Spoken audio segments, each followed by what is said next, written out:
Hello and welcome to this week's episode of the Filmmakers Podcast. This is a podcast where we talk filmmaking, from indie film to studio films to high-end TV to documentaries, ads, everything in between, how to get them made, how to make them, and how to try not to F it up, in our very, very humble opinion. I am Giles Alderson. I am delighted to welcome onto the show three amazing filmmakers. We have the directors, Bjorn, Franklyn and Jonny Marchetta, who joins their leading star, Toby Kebbell, to talk about their fantastic new film, Salvable. This film blew me away. It is brilliant. And I was lucky enough 10 minutes ago to sit down with the boys, Bjorn, Jonny and Toby, to talk about how they made it. And it is an absolute treat because the boys are fantastic. Absolutely bloody brilliant. Salvable is about an aging boxer, played by Toby Kebbell, who struggles to escape the small town that he lives in, while battling sort of his fractured relationship with his teenage daughter. Starring in the movie is Shia LaBeouf, superstar that he is, Hollywood superstar.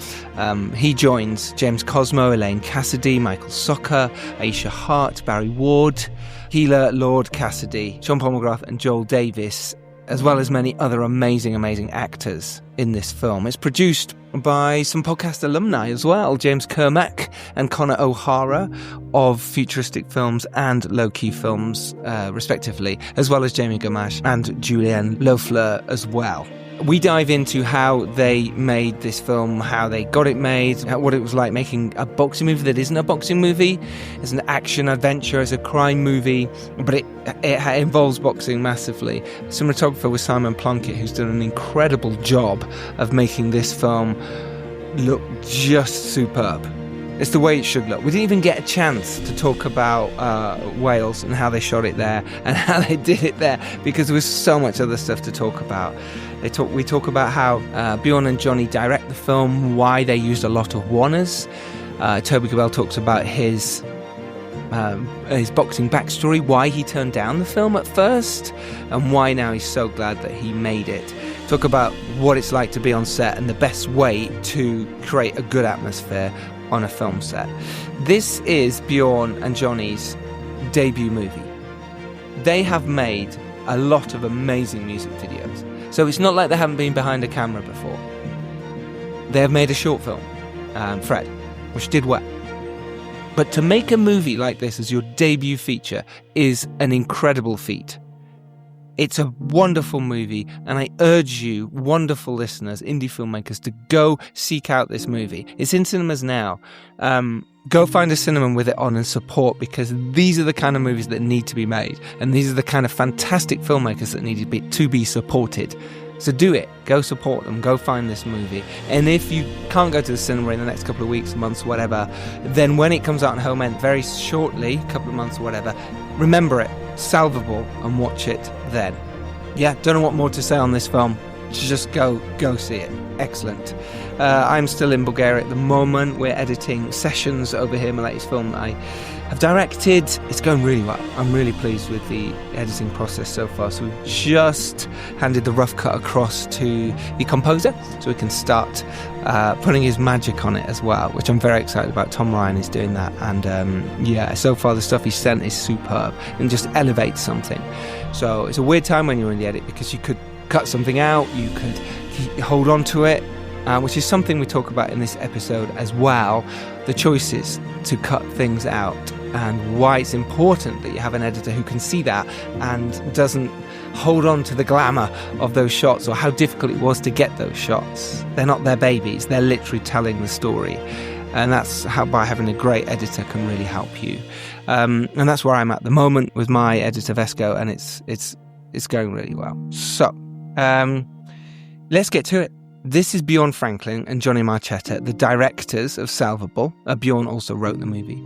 And joining them and me is the excellent actor Toby Kebbell, who I haven't even listed off his credits. So let's list a few of them now, just in case you've been living under a rock, you don't know who Toby Kebbell is. He starred in Dawn of the Planet of the Apes, Fantastic Four, Warcraft, Rock and Roller, He's amazing in that film as Johnny Quaid, and many, many, many other films, amazing films. But the film that really broke him out was Dead Man's Shoes. He's incredible in that film. It's his debut as an actor. Not done anything before. If you haven't seen that, Shane Mendes' movie, then really do seek that out. Filmmakers do it. Anyway, so that's our lineup. This is it. Enjoy. See you next Tuesday. You wonderful, wonderful people. How you doing, mate? I'm good, thanks, Bjorn. Nice to properly say hello. Yeah, you too. Yeah, thanks for having us on. Of course, absolutely brilliant film. Deserve, plaudits and praise. Absolutely love that. We'll certainly take it. Yeah. I see Toby's here as well. The big TK. Hello, mate. Looking smart. I just did up my top button. You know what I mean? Exactly. That's all you need to do. You're on That's a all podcast. you need to do these days. Yeah, I'm on a podcast. I was going to come shirtless, but I thought that's too far. I was shirtless about 5 minutes ago. Yeah. Even though it's a podcast, it's still a little bit like, well, hello. Hi. It is, yeah. Yeah, please don't show me your nipples and your podcast. Exactly. Straight away. Don't need them right now.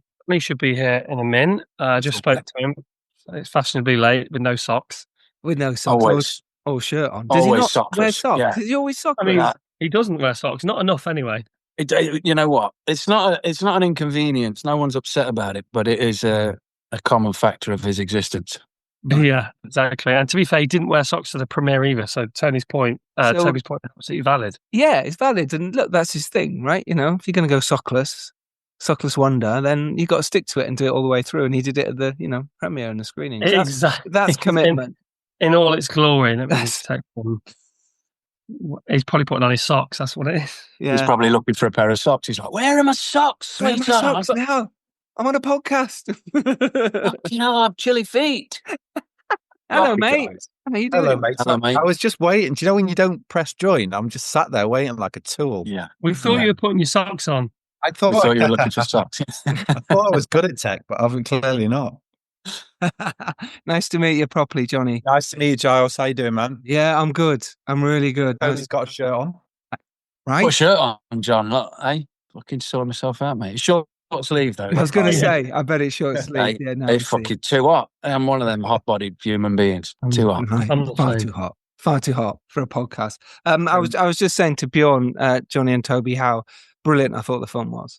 That's fun, man. I loved it. I wish I'd watched it at the premiere or screening or anything on the big screen, but obviously being in Bulgaria, I was like, I have to just watch it however I can, and I loved it.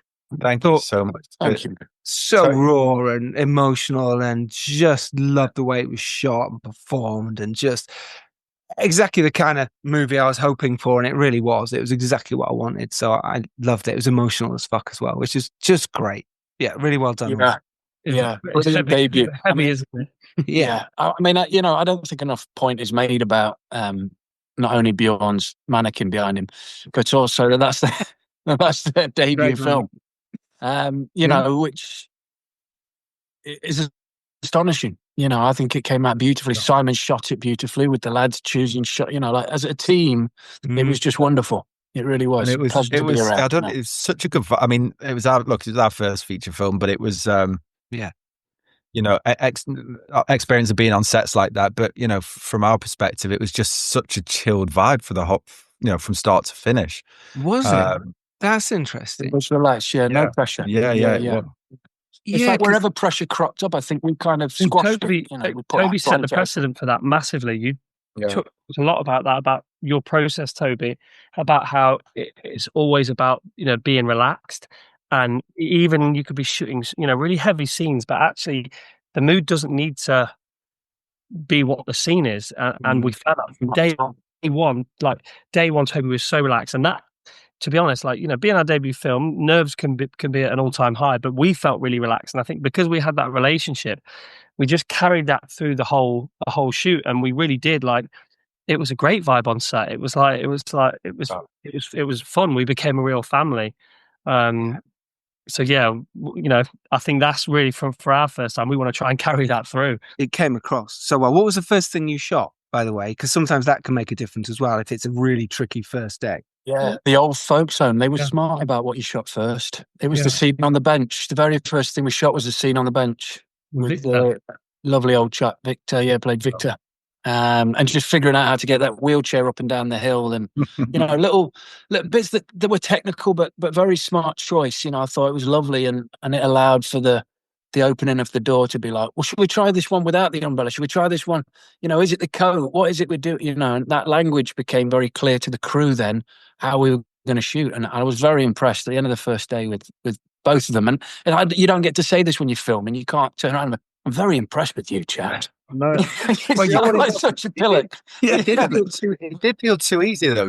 It felt. I remember those first couple of days. I'm like, this feels too easy. It's got to get more intense than this. And whether that was a good thing or a bad thing, because I think when we did go into some of the more intense days, and the level changed and the pressure changed slightly, it felt very different.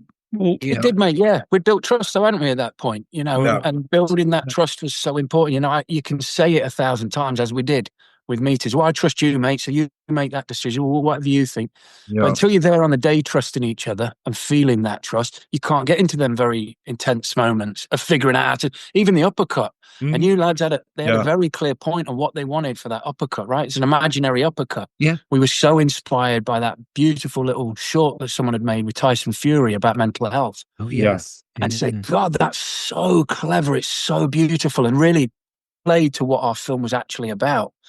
And figuring that out, just the technicality, and it was like old picture making. It was like, well, how do we get him to look like he's fallen with 10,000 pounds of pressure? So it was lovely bits, but even that intensity where you're like, no, it has to be this, it has to look like that, it has to, it wasn't like, whoa, what's going on over? It was like, yeah, I get it. His passion's high because it means a lot.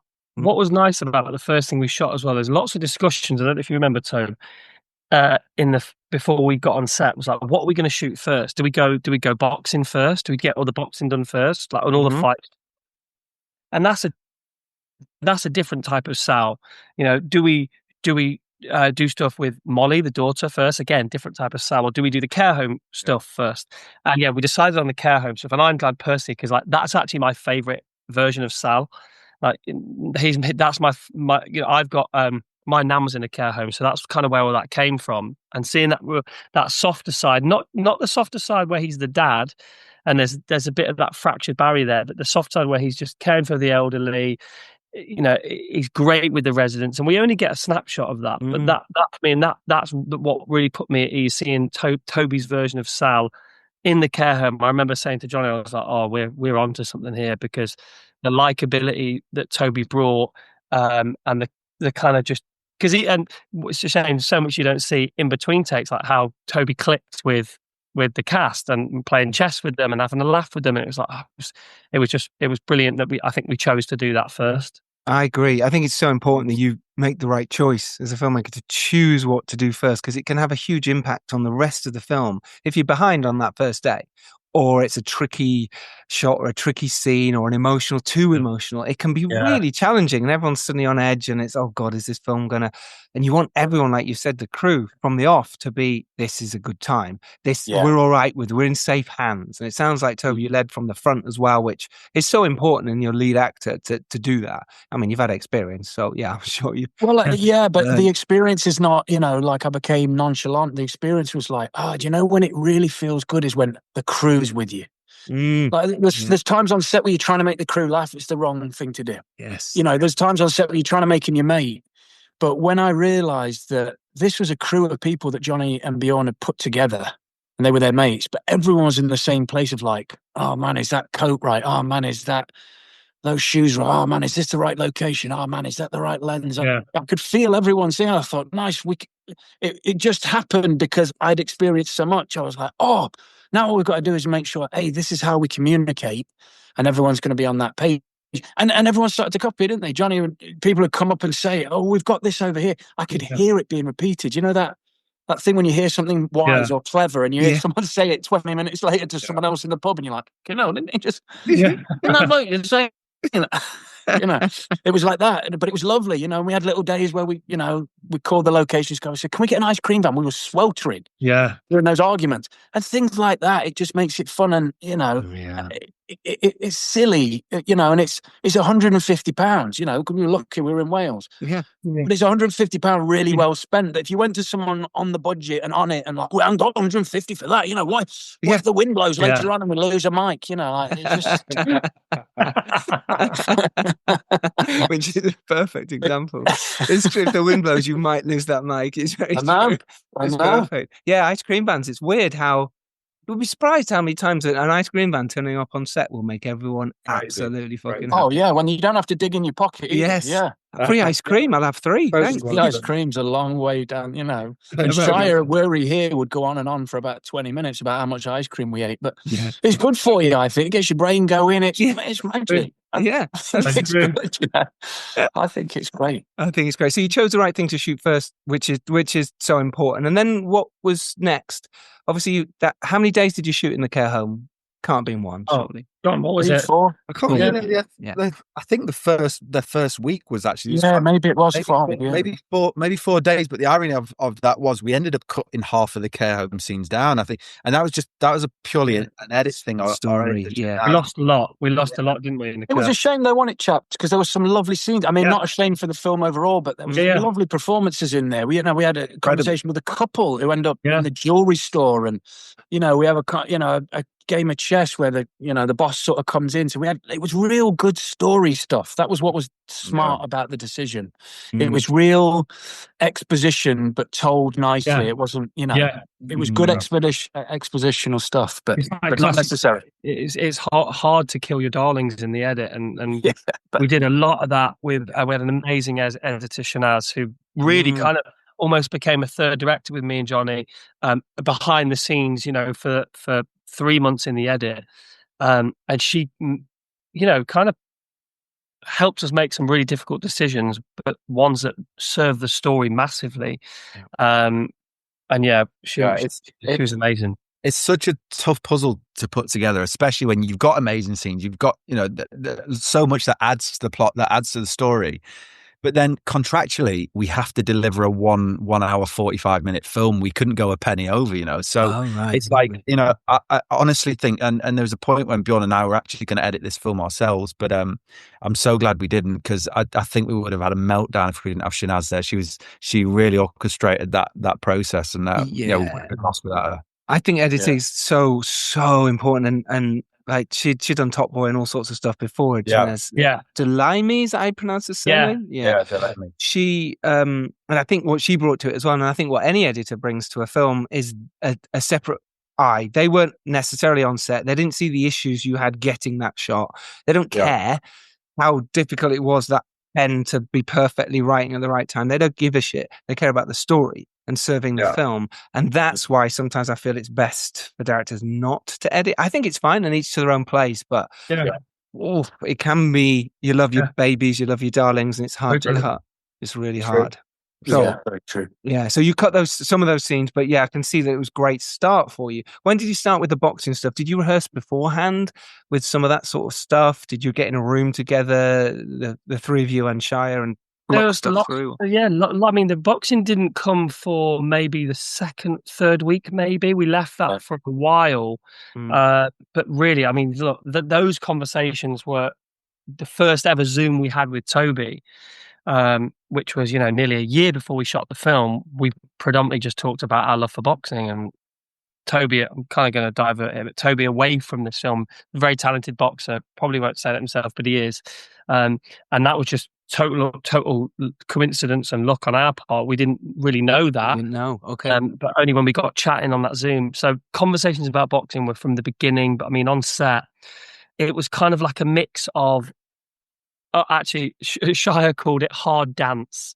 It's like it's a mix of like rehearsing, but then being willing to kind of not follow the choreography at all. It was more just like the guys just had patterns and beats, but I remember us constantly saying like, just just feel it out, just spar. It really wasn't.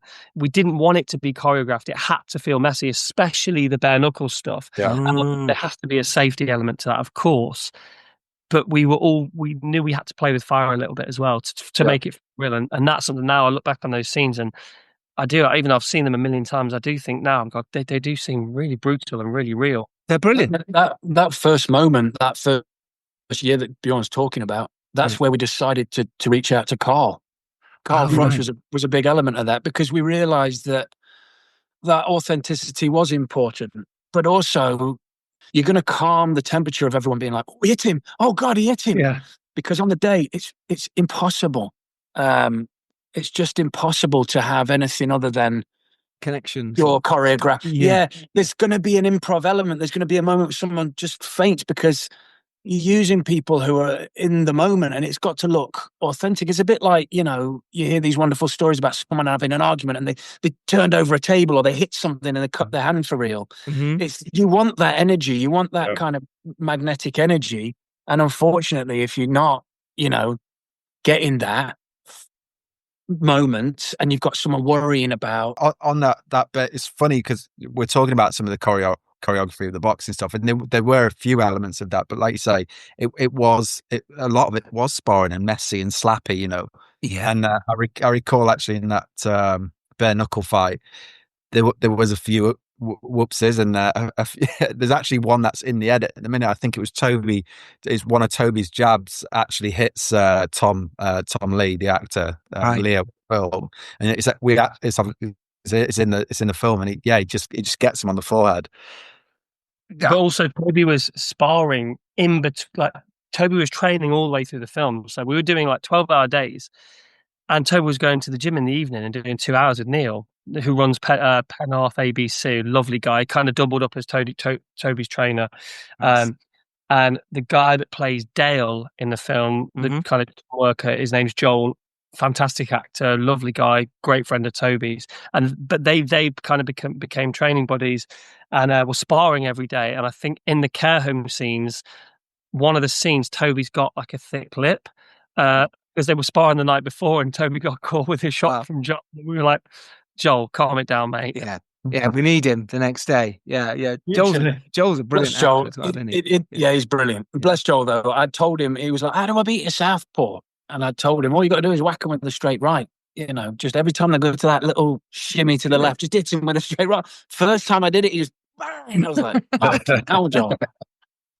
Thanks, Joel. That'll sort us out for filming tomorrow. That's great. Tremendous. Yeah, tremendous power in young Joel's hands.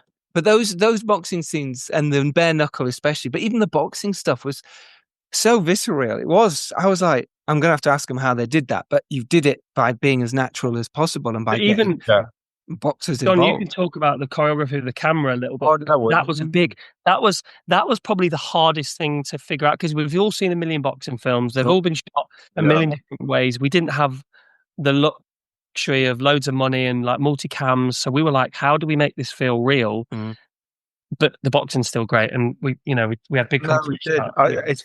We did. I mean, funny because we went to New York a few months prior to filming, and we actually took just a little documentary camera thing out to New York, and we were just shooting some of the sparring stuff with Toby and Carl, and we kind of discovered this handheld feel, just kind of under or at level with the arms being the punches being thrown, and just following the throw. And just missing the throw and retracting, or just a second later or a second after, and that little whip just it raises the intensity a little bit. So when we got into the actual shooting of it, we practiced with Simon, our DP, who's holding a much heavier camera, but we still managed to achieve a similar thing. But so even if we missed the punch, even if we missed the whip, or we kind of did the opposite, it still felt good. And we kind of discovered that by accident. Really, kind of we lent into that whole messiness.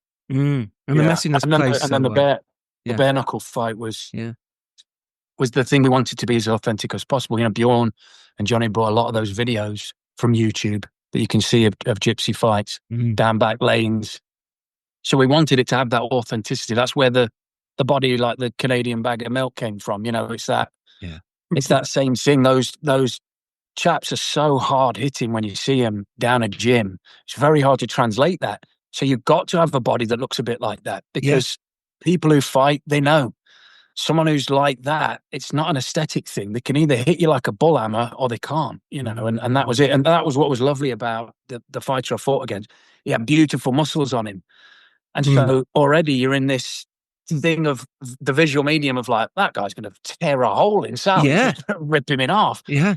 But that's not what muscles do. You know, muscles is, you know, aesthetic beauty. We talked about that, didn't we, Toby? Because it was, we were at a stage where we were like, you know, what does Sal's body look like? And actually Toby's prep was bulk, you know, was dirty bulking, in fact, because, you know, like, you know, Toby lost quite a bit of weight now, but at the time, you know, he had to stack quite a bit on whilst training, whilst doing a lot of exercise. So I mean, that was a lot of ice cream, eh, Toby? It was me old mate, but it was the training. So Neil and Joel will tell you, you know, we're down there training after work every day, running in the morning. You lose weight. You just do. That's what boxing does. It's just the cardio, the amount of cardio you do, and you're losing weight. So we were down the chip shop. We were eating, you know, rice. We were eating fried chicken, which sounds delightful, but when you have to do it, it's miserable. I don't know why. Yeah. If you're cheating and doing it naughty and being like, oh, do you know, I'm just going to have a bucket of KFC. It's great. But if you're doing it every day because you started to shred and get a bit, you know, good looking, it's not going to work. You know, Joel was upset. Honestly, he was like, "I'm looking tremendous. I'm going to knock it on the head with the old fish and chips." And I was like, "You're not." I was vegetarian for 10 years until Toby ordered a huge bucket of Popeye's chicken one day on set. Right. And that cracked me. I don't know if it, to be fair, you're probably still vegan because there's probably no chicken in it. But that's by the by. Well, that vegan bumholes, that one. Yeah, exactly. Yeah. That the gypsy fight, the traveller fight, the bare knuckle thing, that was all inspired by a 2010 documentary called Knuckle that circulated on YouTube and maybe Channel 4. I can't remember the guy's name that directed it. It was basically about a guy that just followed a traveller family over the course of about 10 years. Yep. And he was the only camera that was allowed to go and follow and film these kind of unlicensed fights just in the middle of nowhere. And it was so jarring to watch because it wasn't this big spectacle. It was literally a couple of cars would pull up, the guys would get out, they would talk about the money, it would change hands, and they'd have their fight, and then they would go their separate ways. And it was often just these very normal looking guys that made it super dangerous and super scary. So that whole section was like just so, you know, documentaries growing up, and always found them really fascinating. And kind of plays in, like I say, they're not all these masterpiece, physical, kind of in shape guys. They're just random guys that can fight, actually. And most of them, punch. Can take a punch, can fight. Yeah, those scenes where that happened, where they all pulled up, almost felt like Crossroads, but I don't know whether you planned that, but it looked amazing. The big wide you had, where I went, oh, they're all pulling up. That they whole plan scene. the whole thing. Yeah, don't let them fall. They plan the whole thing because even the crowd. It's the bit where everyone starts to interject. There's some, you know, that element was really played out by Jonny and Bjorn. It was like, oh, boss. So when that happens, everyone's got to like get in there and pulling apart and shouting and you did this. And it was lovely. It gave that environment such a nice feeling, you know. So real. It's because what credit it did to everyone there. Yeah, credit to everyone, because then when it meant that people were being quieter with their voices, everyone else was noisy, and they'd just bring it right down. And you'd have this intense moment of just really quiet and going, mate, don't fucking do this. You're going to fight. When everything else was kicking off, it was fantastic. That whole sequence was just absolutely beautiful and so well done. The lovely thing, what I felt really confident about when we were doing that day is when I heard from John and Bjorn, they're like, well, we're going to go from you and, you know, talking to Shia and Barry Ward. And they're saying, you know, we're going to go from you guys and we're going to follow Toby and find out where he is wrapping his hands. Yeah. And it was such a lovely shot. It turned out so beautifully, but it was really tricky because it was like, how am I going to wrap my hands that quick, lads? So I had to have a pre-wrapped hand in my pocket because they're doing it in a wanna. There's a little sneak that I always love from other films. The little quiet sneak is I had a wrapped hand in my pocket, so the other hand I take the wraps with and be finishing, so that we could get the timing, because it's also the timing of the energy. You've got to come from Shine, then he's got to come down and say, well, all right, you don't have to do it. It's like, we don't have to do it. It's got a shot, all of that. I love that. I love that line. So good. What was amazing about that, and I don't know if you recall this, Toby, on that day, I think it was quite apprehensive because we wanted to shoot the whole build-up in one take, and there's a lot of bodies, there's a lot of stuff happening, a lot of things that could go wrong. And I remember Shia turned up on that day, and he was very unsure about shooting it in one take because there's a lot of dialogue in that, and eight pages and fighting, just fighting, and the guys choreography, doing a different accent, accent, And there's a lot that could go wrong. But to be fair to these guys, we did 10 takes, right? And each one of those takes we could have used in the edit. And we had this conundrum in the edit because, there was just so many beautiful nuances in each take. And we were like, no, that's the take. No, that's the take. And I remember, talking about Toby's wrapping his hands, we discovered that on the first take. So the first take we did, Shia had pulled him into the fight, and Paddy was like, when a man says no more, fight. And Shia was like, no, wait, he's still wrapping his hands. But there was magic in that. There was something really beautiful about it that was just an accident. Yeah. And we almost went with that. We almost went with take one. But halfway through the wrapping his hands, he was wrapping his hands, and Shia just grabbed one of the wraps and just took it off him and said, "Just forget it, just can't." But it was so messy. But I think that's why we're apprehensive, because we were like, okay, we need to plan this and choreograph this. Once we've done that, you need to forget all of it, and it needs to be a mess. And then that's how it will be real. Because if there's an element of this feels staged, and look, it's all staged, it's all made up. But it just has to be. We have to let go of all of that. Like Jonny said, I think you chose the right take, because I was talking with Barry, and Barry made a really beautiful point where he says, we're talking with Shia, and Shia starts to stroke his beard, and he said it's like one of those videos you see on YouTube. It's like, if someone's standing this close, stand and stroke your beard, because you can hit them, And he said it just had that element of like, and it brought up Barry's kind of energy to be like, you threaten him, like he had that element without saying those words. He had that element on him. So when he says you'll talk to the Almighty, it had a little edge to it. So there's that lovely element of like doing what you're going to do, figuring it out, and it just feels right. And that was what was joyful. It was joyful. That's sometimes not what you can get on a bigger budget where they've figured everything out, they've planned it all, they've got all the money in the world. Low budgets, they need that first-time directors with the energy, actors who, I'm not really sure, and we are going to do this, because it just grows this beautiful kind of chemistry, You Total can't get chemistry. Yeah, and you can't from the big features. Like, you're right, they would have had 10 cameras on it, or they've done it cut. Whereas did you always plan to do a one-er? Was that always the plan for it? Yeah, we planned it in the script. Yeah, it's in the script as a one-er. It says one-er in the script. I love that. Yeah. So I saw this entire take will be in one shot. I mean, that's one thing though. With me and Jonny, we're from the school of. We've actually, so we've done a couple of music videos. We came from music videos, went into commercials and now, in films and stuff. We did a lot of one-ers in the music video days and really loved it. But we are from the school of, and still from the school of, we just want to shoot it. Like, we don't want to mess it. Look, we respect the process, of course, the checks and the lights, and luckily our DP Simon, who's worked with us on all of those projects. It's a long, 10-year relationship with Simon. Yeah. Simon knows how me and Jonny are. Me and Jonny have a great vernacular. We've been, best friends for 17 years. We know how each other work. We just want to go. And, most of the things, the little niggles on set were like, okay, we need a bit more time to, this needs to get signed off and this needs to get checked. And we just like, can we just get the camera and shoot it? Yeah. We know what we. By the way, hats off to Simon, because with all that dialogue and all that fight coordination, Simon caught it every time. He turned and caught it, and he was carrying that thing. He's harnessed, but he's still carrying that thing, and the guy guiding him. Focus pulling. Tremendous work from everyone. Yeah, tremendous. Plunkett, amazing. Yeah, I totally agree. That it felt like, what I loved about the film generally is that we felt like a character, and I'm sure that was what you set out to intend. But I love the fact that you were constantly drifting from character to character. You were moving. It meant I didn't want to take my eyes away. I was like, what's next? What's happening? What am I going to miss if I look away? It was just so beautifully done. Thank you.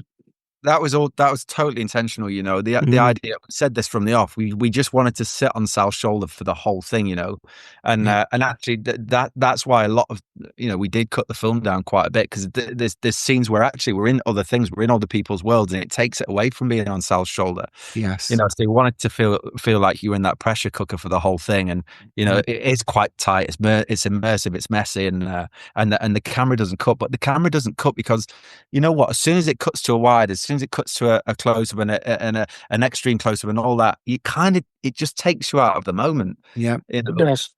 And we discussed it at the beginning, didn't we? We discussed that that's not what we're trying to shoot. The close-up, the medium, that we're not trying to get that formulaic. Yeah. And you'll lose energy on that. And if we're doing one of those, you've got to do it, and it has to be done, then let's do that first up, because it's the most tedious part of filmmaking. Yeah. Yeah. And sitting, Well, the intention behind this with those, decisions was cutting things down. Was we never wanted to get too heavy into plot, and plot is really like nothing. It's made up. Plot is just character decisions. That's all plot is. Whatever the characters decide to do, that becomes what the plot inevitably ends up being. And we just wanted this film to be all about Sal's decisions, and he says it so beautifully in one of the scenes where he says, "I'm making fucking decisions," and I love that came true to life. And that I'm not even sure if that was I wrote that line. I think that was from Toby in an argument scene with Elaine. And it was brilliant, because that's what the film is. The film it's all about this one guy's decisions, and it's a snapshot into his life. And we had to cut some of those other scenes because they were great and they served the script. But when we made the film and we saw Toby's performance and everything that we got, we were like, no, it needs to be here. It's through Toby's lens. That's the eye that we're following and we're seeing it through. The other thing, Giles, as well. Sorry, Johnny. The key to all of this is having actors like Toby and Shia and James Cosmo and Michael Soccer, right? Yeah. These guys can do fucking incredible things, right? They've got a script, they know where to go, they know where point A is, they know where point B is, right? Anything in between, anything can happen to some degree, right? And these guys come up with insane ideas all the time.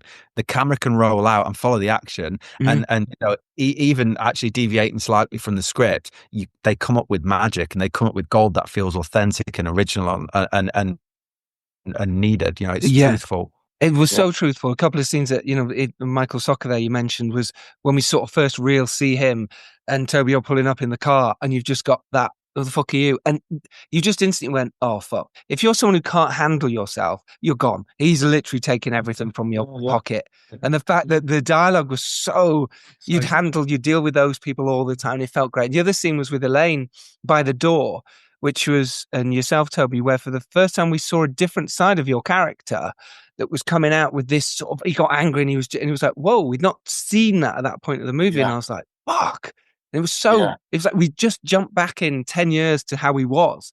And I loved it. I was like, okay, that was I mean, you asked earlier what we did next. And I think those were the scenes we shot with the argument scenes, right? Going to the house and picking up Molly. And I mean, what a daughter-mother duo. They're really related. They're really mother and daughter. They did. I mean, because I tell you what, it's not easy to not have the flamboyant, cool lines and the aggressive, shit talking. It's hard to just absorb that and then be like the responsible, mature adult. But she does it beautifully. And the scenes of hers that were taken out when they're having dinner around the table, it was hilarious. The lads played it from, I was watching it crying with laughter, so it's hard, but she just did something so beautiful. She played that breakup. That you're not listening to what she's asking. Sal's not listening to what she's asking, and she's not, even if she is listening, she's not able to hear anymore what he's asking her for. It's gone too far, and she played that beautifully. It just made it so easy to say that line where she's at the caravan. And he goes, well, you can't give me any help. What a little boy talking to his mummy. Right, exactly. Yeah. But if you don't nail it as a little boy talking to his mummy and you just play it right in her face, it's not going to have the same temperature. She just played that kind of, I'm here because I have to be here and I'm doing the adult thing and you're making this difficult. And that is so hard. And then, her daughter who played Molly, I mean, just phenomenal. Yeah, she really was. A joy. It was a joy. And things like that where she's just past child actress also. Yes. She's just into that adolescent tricky. realm where it's not really child acting anymore. Mm-hmm. And so she's making her own decisions. She's making things. So when the boys come up and give her an idea, they say, all right, this time, do this then. There's a scene on the pier with the chips. And it was so much fun. It really was like playing. I couldn't believe we were putting it on film. I was like, you're not going to be able to do this. We're joking here. This is like pure joy. Yeah. But she just did it lovely every time. It's one of those scenes where you're like, you could do 1,000 takes because it's just right. Everyone's playing what they're supposed to play. Yeah. But yeah, man, what a duo. What a duo. Was How it lucky that was? Was it always did you cast Elaine first and then she went, oh, by the way, I've got a daughter? How did that come about? Other way round. Yeah. So you cast the daughter first and then we cast what we chatted with Keela. Keela, that's the name. Keela, who plays Molly. And we were watching some of her stuff, and she was in a film called Wonder or The Wonder. Yeah. And her mum's actually in that film as well, which we didn't know until we watched it. And then when we spoke to Keela on the Zoom, her mum was there, and we said hi to her mum, and we just got chatting, and I think Toby was on it, and we just all really got on really well. And after that call, we were just like, let's talk to Elaine about her real name's Elaine as well, and she plays the character Elaine. Yeah. We were like, let's chat to her and see if she fancies it. And it was just it was couldn't have been better. We could not have cast a better person in that role. Totally she was amazing and a joy to work with as well. And like Toby brought so much that wasn't on the page, and that excites me. That's not something that I'm against. I'm like, listen, I can only do this much. What can you guys bring? And they did it every time. And I mean, Toby and Elaine's chemistry was just fantastic. Yeah, it's so interesting what you said there about, how bringing the best actors you can for the film to help you as directors to help the film. What was it, Toby, for you then that made you want to do the film? Did you get the script first? Did you talk to the boys before? What was the reason? We chatted, we got on, everything was seeming right. I'd read the script wrong, is the honest truth. I'd read it as a boxing movie, which is how Grindhouse promoted it, and it's wrong. That's not what it is. No. And I have a 4-year-old now. She's 4.5. At the time, she was 2, I suppose. And once kids become mobile, you realise you're not fit. No matter how fit you think you are, you're not fit. You can't chase a 2-year-old. Yeah, it's like a little bit like training with like elite military, where they go, how fast can you run? And they go, that's good, that's nice. Yeah, you did well there. All right, let's do double that. So we'll do twice that amount. And when we stop now, we're going to do pull-ups, and then we're going to do push-ups, and then we're going to do air squats. I'm like, yeah, I've done those. That's easy. But we're going to do 50 and 150 and 300 of the, and you're just like, what? And then we're going to go for that little quick, just another mile, and just. And you're like, I'm fucking dying here, man. I don't know what's going on. I thought I was fit. And 2-year-olds do that. They start to like need telling off. Not telling off, but like, don't run into the rut. Like you're watching this thing that can escape in 2 seconds. So it just happened. I think either you chaps rang me or I rang you back.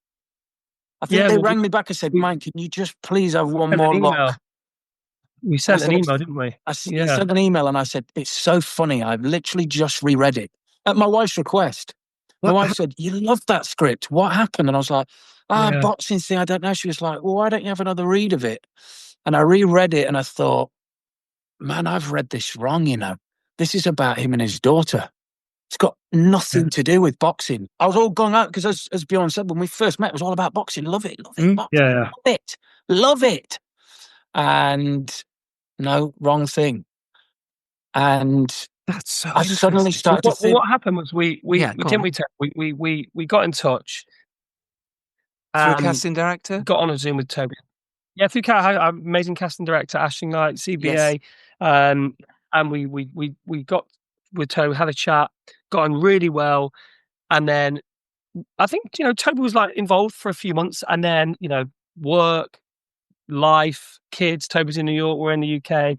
It didn't work out, and Toby had to kind of park it for a while. So it was about a year, it was about 10, 11 months of just kind of like us okay, like, do we look for someone else? We had some conversations with some other people, and truthfully, genuinely, honestly, we went to the producers and we were like, look, I wrote this in mind with Toby as well. This wasn't like we had this film and it's like, right, who do we want? It was like, I'm from the East Midlands. Toby's from that neck of the woods.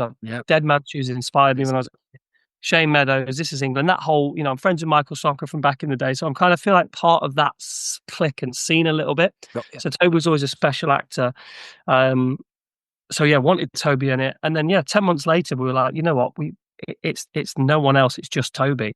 And it was a Sunday, and I just sent this random email to Toby, basically just saying like, look, it's we're not making this film with anyone else, it's you, and I want to get you here and make it.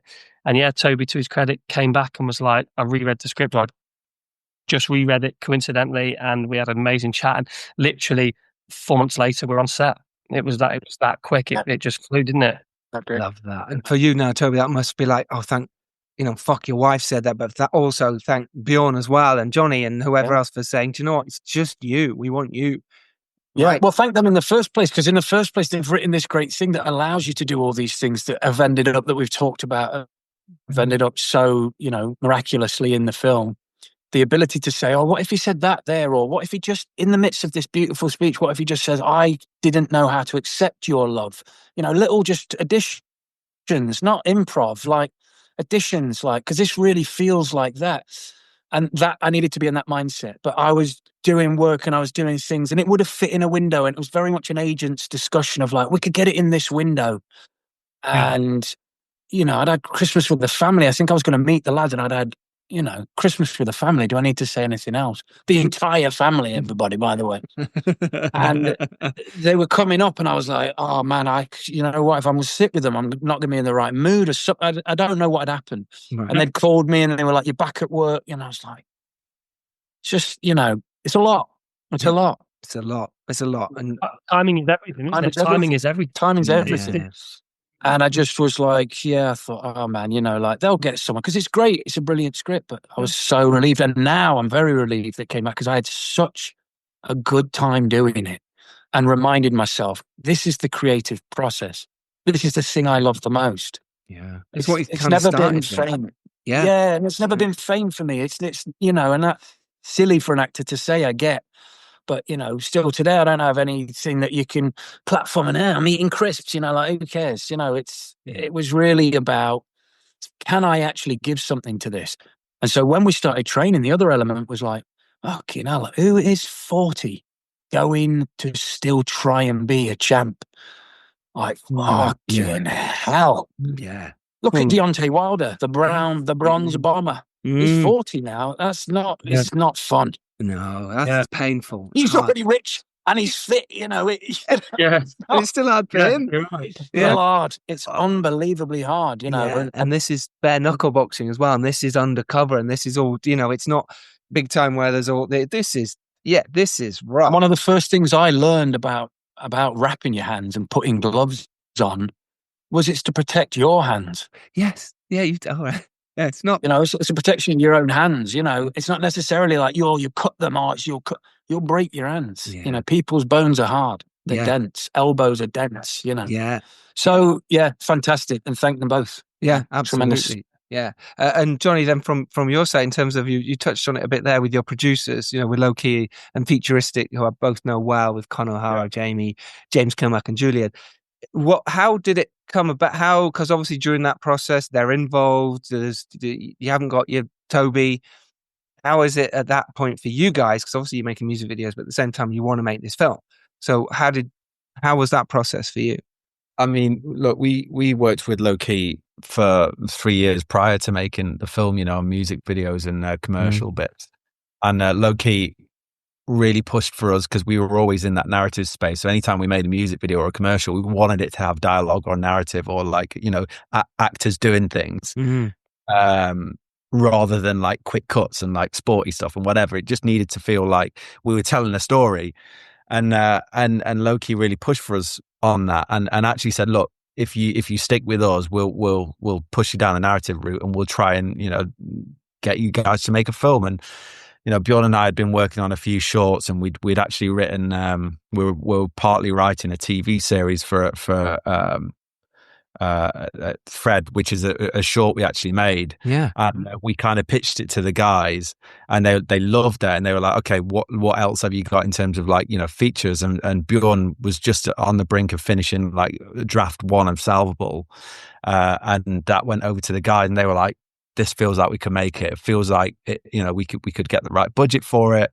It's not too ambitious, and we could bring on the right people. And before you know it, we were full in works of trying to make that happen. And the guys brought in Featuristic as a kind of partnership production company. We raised finance. We got Toby on board, and Toby got Shia on board, and then the thing just like went very quickly from there. Wow, that was a real surprise, to be honest, getting Sharon, because like we've all collectively fans of Shia and know what a talent he is. And I'll be honest, never did we think Shia was gonna, he wasn't even on the list, because Shia, he's Shia, do you know what I mean? Massive superstar. Yeah, exactly. Yeah.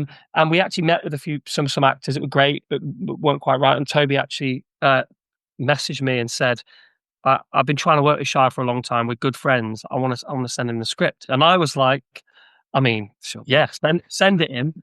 Yeah. I can't see him like, wanting to come and do our little film. And Toby sent me I was actually at a little Christmas market with the family. He sent me a screenshot of Shia's reply, and Shia just said, the script is fire, I'm in. And so and you were like, all of a sudden it was like, Shia's doing our movie. What does this mean? Shit, is this SAG shit? How are we gonna deal with it? I was like, listen, he said the script's fire. Let's leave it at that. That's all. You're like, I don't care. Everyone else can work the rest out. That's amazing. And also the in the conversations I had with him, he instantly tapped into the thing that probably was missing for most of the auditions of other actors. It wasn't about being a hard man. It was about the mischievous nature of it. Yeah. And he's got this great mischievous kind of thing that he brings to it, that like, who's going to lead someone astray? Which friend of yours is leading you astray? Mm-hmm. Is it the hard man who talks in a corridor? It's not that man. No. It's the geezer who's going to pull you in and be like, should we go and do that? What a terrible idea that is. You said it. It's the smile, isn't it? It was the smile. Yeah, the charm and charisma. Yeah. And that's so good. He nailed it. Yeah, he did nail it. And actually, what a brilliant choice, because he couldn't be more perfect for that role. He's dangerous, he's enigmatic, he's charismatic, and he brings, like you say, that charm that makes you go, oh God, of course he's going to do what he says. Of course, they're all mates from back in the day. And everyone else says it as well. Don't be that dickhead, but you can't help it. You get lured into that world. Wow. Yeah. Well done. What an impressive feat you've all done. Really well done. You should be so proud of yourselves. Yeah. Yeah. The pair of them, definitely. Yeah. And you. Yeah. But it's their first film, and that, yeah. As I said at the beginning, it's their first film. I think it's just tremendous achievement for someone who's been doing 10. I think Shane himself, I love 24/7.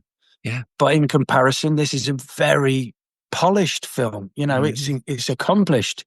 There's something really, really impressive about it. The trust I received from them, the ideas that were had to create the script in the first place, the drawing in of the right crew. It's casting a crew is hard. Yep, it is. Yeah. It takes years to get people who are on your wavelength, understand what you mean and want. Yeah. And the boys have done that. By the way, we all know, it was a bit of a boxing analogy. People can be brilliant in the gym. You can meet someone in a meeting, brilliant. All this CV, it's amazing. Get them on set, man, and fall apart. And they just can't. They start having ranting, raving, Yeah, absolutely. Yeah. Blaming the costume. What's going on? What's happened here? What's happened? Why does that happen? Yeah, they did tremendous. Yeah, really did. Really did. Do you make another one, boys? I really hope so. Is that the plan? That's definitely the plan. We've got things in the works. A few things are close. Obviously, it goes without saying we're going to be working with Toby again. Of course, that's a continued relationship, like no question about it. I feel like we got quite a lucky ride on our first one, because we worked with an actor that we think is amazing, and Toby knows, because I've told him this a million times, but also has become a very good friend. And I think isn't that the dream? Like, we get to do this for a living. It's crazy what we do. We play make believe, we play dress up. It's mad, and we get to do it with people that we care about. Yeah. What a dream, right? It is a dream. Yeah. Listen, boys, thank you so much. This has been a real treat to have all of you on chatting about Salvable. It's amazing. It's out now. Go watch it. You're fools not to. I'll be shouting about it all week and putting links everywhere. So honestly, well done. Really. Thank you, Charles. Thank you, mate. Appreciate it. Pleasure. And if you are lucky enough to rise up and do well, it is your duty to send the elevator back down, everyone. Go make your films. Be inspired by this. And we'll see you all next Tuesday. Take care. Bye-bye. Thank you again for having us on, mate. Of course. Honestly, well done. It's a fucking brilliant film. Proud of you. Take care. Cheers, boys. All right. See you guys.